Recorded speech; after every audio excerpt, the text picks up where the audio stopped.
உங்கள் காலத்திற்கு ஒரு நோக்கம் உண்டு. நம்முடைய பரலோக பிதாவை பொறுத்த வரைக்கும் அவர் எதையும் தற்செயலாக திடீரென்று செய்கின்ற தேவன் அல்ல. எல்லாவற்றையும் தேவன் முன்குறித்து அழகாக அவருடைய நேரத்தில் தேவன் செய்கின்ற அற்புத தேவனாக இருக்கின்றார். அப்படி என்றால் இன்றைக்கு நீங்கள் கடந்து போகின்ற பாதை, நீங்கள் இப்பொழுது அனுபவித்து கொண்டிருக்கின்ற இந்த காலம் தற்செயல் அல்ல. தேவன் அதற்கு ஒரு நோக்கத்தை வைத்திருக்கின்றார்.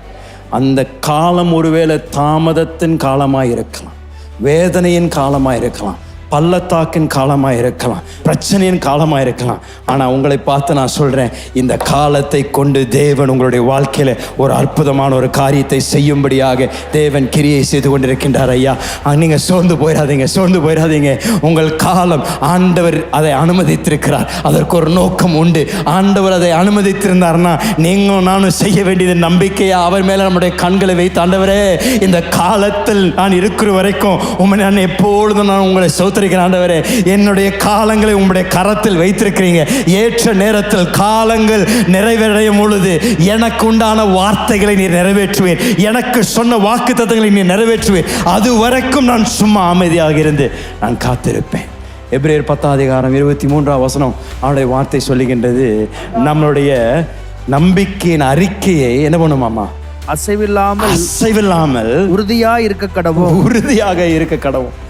அப்படின்னா பக்கத்துக்கு பார்க்க சொல்லுங்க, அசையாதீங்க, உறுதியாயிருங்க.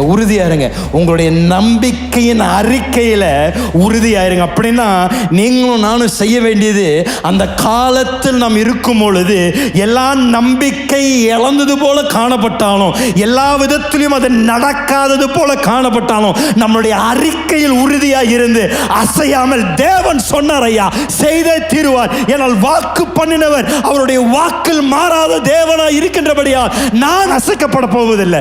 தேவ வார்த்தையில் நான் உறுதியாக இருப்பேன். உங்களுடைய காலத்திற்கு ஒரு நோக்கம் உண்டு.